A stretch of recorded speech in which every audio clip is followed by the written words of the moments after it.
말씀으로 인도하시는 하나님의 능력과 은혜가 가득한 한 날 되어지기를 주의 이름으로 축복합니다. 다윗의 인생을 살펴보면 참 세밀하게도 늘 하나님 중심으로 살아가려고 하고 또 하나님 중심으로 나라를 세워가는 모습을 볼 수 있습니다.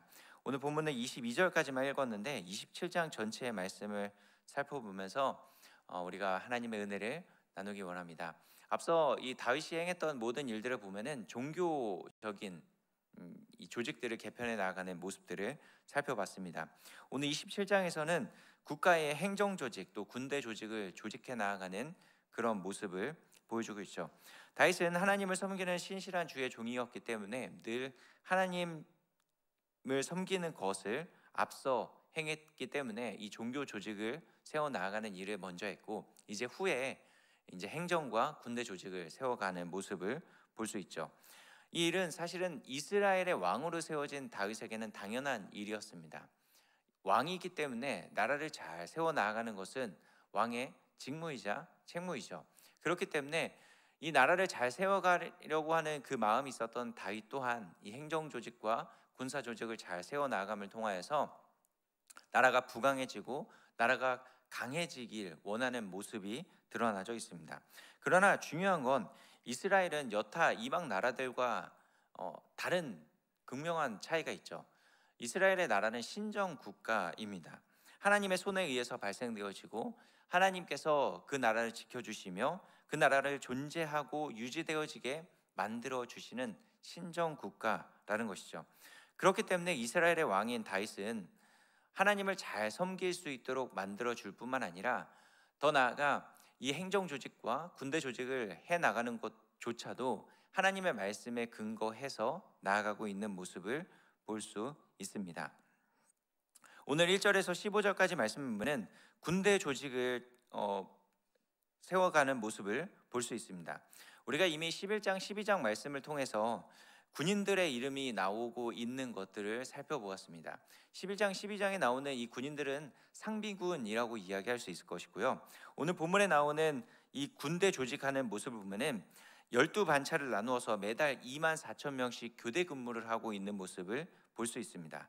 이 군인들은 민병대, 어쩌면 상비군 같은 존재들이라고 보면 될 것 같습니다. 그래서 이들은 근무를 마치고 나면은 이제 나머지 11달 동안은 자신들의 생업을 가꾸어 나아갈 수 있는 군인들이었습니다. 그런데 여러분, 우리 대한민국의 군인의 수가 얼마인지 아십니까? 약 46만 명 정도 됩니다. 물론 우리나라가 조금 이스라엘에 비하면 조금 더 큰 나라이긴 하지만은 많아야 3만 명 정도 되는 군인으로 나라를 잘 지켜 나아갈 수 있을까요? 우리나라는 맞닿아 있는 적군이 삼면이 바다이기 때문에 적군이 딱 한쪽밖에 없지만은 이스라엘은 온 사방이 다 적군이었습니다. 아니, 심지어 그 나라 안에도 얼마든지 그 나라를 쿠데타에 일으켜서 반역을 일으킬 수 있는 여지가 남아있는 땅이 바로 이스라엘 땅이었죠. 그런데 그 넓은 영토 또 수많은 적군들을 대적하기 위해서 세울 수 있는 군대를 조직한다면은 아마 최대한 많은 인원을 배치하고 이 군사력에 모든 힘을 쏟아내는 것이 당연한 이치일 것입니다. 왕으로서도 마찬가지겠죠. 왕이 힘을 가질 수 있는 것은 군사력을 강하게 하는 것만 왕의 힘을 강하게 할 수 있는 것입니다. 그런데 겨우 2만 4천 명이 되는 이 군사력을 가지고 나라를 지키려고 하는 모습을 볼 수 있습니다. 그 이유가 무엇일까요?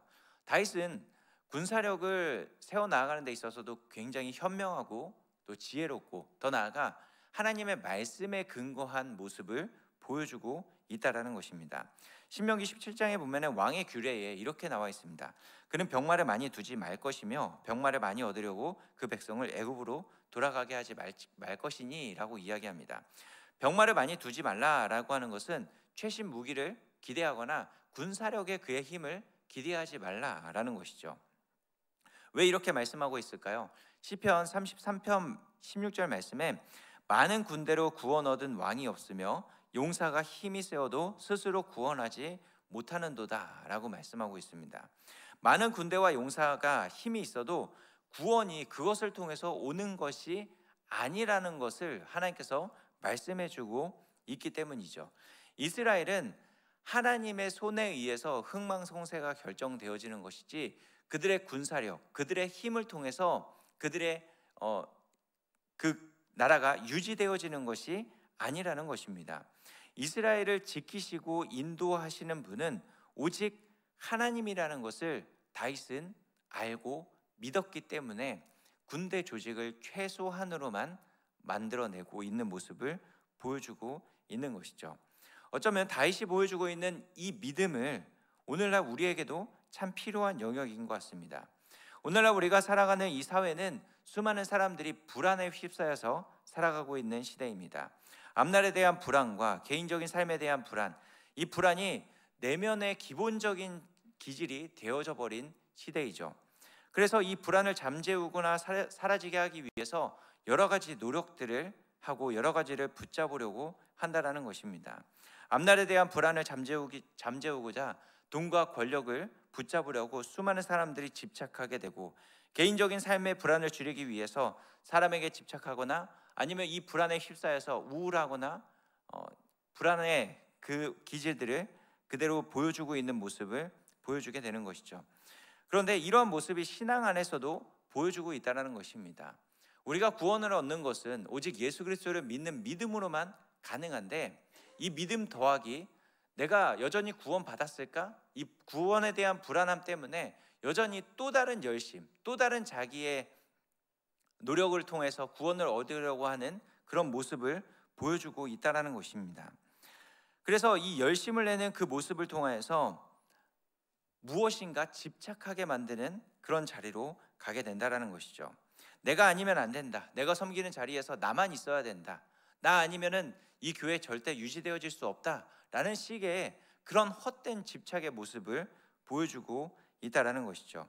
그렇게 열심을 내면서 신앙생활하지만은 수많은 사람들에게 오히려 그 자리를 집착해 나아감을 통하여서 수많은 사람들에게 불안을 주고 또는 그 수많은 사람들에게 아픔을 주는 그런 역할을 하는 모습도 보여주고 있다는 것입니다.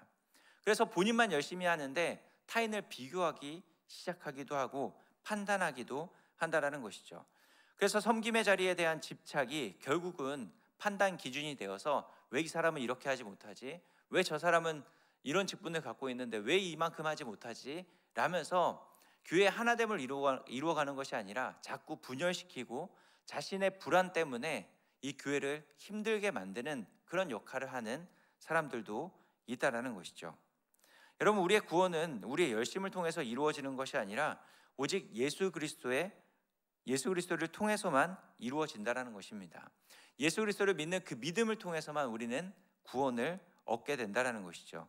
우리의 군사력이나 힘이나 그런 것을 통해서 우리를 구원해 주시는 것이 아니라 오직 하나님만이 구원해 주시는 그 유일한 손길을 통해서 우리는 구원받고, 그 믿음을 통해서 우리는 구원받고 이 신앙생활을 온전히 유지해 나아갈 수 있다는 것입니다. 그래서 우리는 오직 하나님께서 내 삶을 유지해 주시고 오직 우리의 믿음을 유지해 주시는 분은 하나님이라는 사실을 믿고 따라 나아갈 수 있어야 되는 것이죠. 다윗은 이러한 믿음이 있었기 때문에 나라를 세워나가는 모든 면면 가운데 자신의 힘을 내세우려고 하지 않는다는 것입니다. 자신의 힘이나 또 자신의 권력을 세워나가는 데 집중하는 것이 아니라 나라를 세워나가는 데 집중하고 있는 모습을 보여주는 것이죠.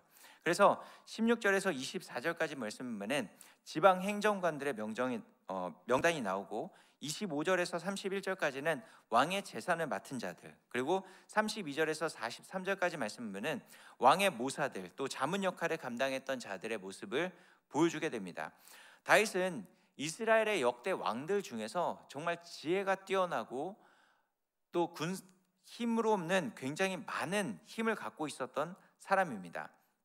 그런데 다윗은 스스로 자신이 아무리 뛰어나고 또 자기가 많은 것들을 갖고 있다 할지라도 그 자리에 머물러 있었던 것이 아니라 자신보다 탁월한 사람이 누가 있을까? 또 자신보다 유능한 사람이 누가 있을까? 백방으로 찾아다니면서 그 사람들을 등용하고 그 사람들의 이야기를 듣고 그 사람들과 함께 이 나라를 세워나가고 있는 모습을 보여주고 있는 것입니다. 이스라엘을 세워나가는 데 있어서 혼자 힘으로 감당하려 했던 것이 아니라 여러 사람들의 도움을 받고 자신의 권력과 힘을 이양해 나아가면서 나라를 세워갔던 것을 볼 수 있죠. 여러분, 왕이 권력을 쥐고 나라를 잘 세워나가려면은 중앙 집권적인 그런 나라를 세워가는 것이 왕에게 있어서 가장 편한 나라입니다. 그리고 왕이 이 중앙 집권적인 힘을 갖고 있어야 나라가 타인에게 넘어가지 않는 그런 우려를 범하지 않을 수 있다라는 것이죠. 왜냐하면 힘이 약해진 왕은 언제든지 누군가에게 의해서 쿠데타를 당하거나 권력이 넘어갈 수 있는 위험이 있기 때문입니다. 그럼에도 다윗은 하나님께서 이 나라를 지켜주신다라는 믿음이 있었기 때문에 수많은 지혜자들, 수많은 이 힘을 이양해 갈 수 있는 사람들에게 자신의 힘과 권력을 나누어 주면서 나라를 함께 세워나가는 모습을 볼 수 있는 것입니다. 다윗은 자신의 욕망과 자신의 욕심과 자신의 힘을 채우기 위해서 나라를 이용해 먹고 왕의 자리를 이용해 먹는 것이 아니라 오직 하나님 앞에 서 있는 한 사람, 하나님께서 세워주신 그 왕의 자리를 잘 유지해 나아가면서 이 나라를 세워나가는데 집중하고 있는 모습을 볼 수 있죠. 어쩌면 다윗이 보여주고 있는 이 나라를 세워가는 모습이 우리에게도 동일하게 나타나줘야 할 모습이 아닌가 생각되어집니다. 우리는 나라를 세워나가는 것이 아니라 교회를 세워나가는 존재이죠. 교회가 온전히 세워지기 위해서는 다윗과 같은 어떤 유능한 한 사람이 드러나져서는 안 된다는 것입니다. 아니, 어쩌면 유능한 한 사람을 통해서 교회가 세워지는 것이 아니라는 것이죠. 나 아니면 안 된다라는 그 사람을 통해서 세워지는 것도 아닙니다. 교회로 부름받은 각 지체들이 주 안에서 하나 되어지고 연합하고 조화를 이루어 나아가며 각자의 역할을 잘 감당해 나아갈 때 교회는 온전히 세워져 나아가는 것이고 교회가 부흥되어져 나아갈 수 있다라는 것입니다.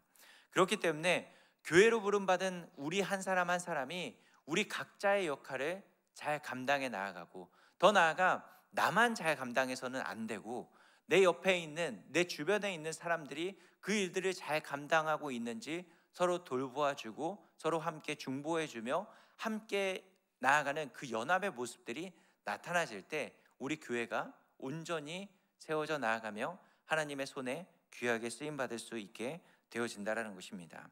그래서 우리 온사랑교회 하면 한 사람이 드러나지는 것이 아니라 우리 교회 주인이신 예수님이 드러나지고, 우리 온사랑교회를 섬기는 성도들은 자기를 드러내기 위함이 아니라 하나됨을 힘써 지켜나가는 교회가 되기를 힘써 나아가는 그런 교회를 세워나아갈 수 있는 우리 모두가 되어질 수 있기를 주의 이름으로 축복합니다. 오늘 다윗이 이 행정과 또 군사력을 세워나가는 모습을 함께 살펴보았는데, 다윗은 오직 하나님 앞에 서 있는 그 믿음을 가지고 나아가는 모습을 볼 수 있습니다. 군대나 또 나라를 세워가는 것이나 이 모든 것들은 하나님의 손에 있다라는 그 믿음을 가지고 나아가는 그 다윗의 모습을 기억하면서 우리 삶을 붙들어 주시고 인도해 주시는 그 하나님을 의지하면서 교회를 세워주시고 또 우리 삶에 세워주시는 그 주님 앞에 우리 모두가 귀하게 쓰임받는 은혜가 있기를 주의 이름으로 축복합니다. 기도하겠습니다.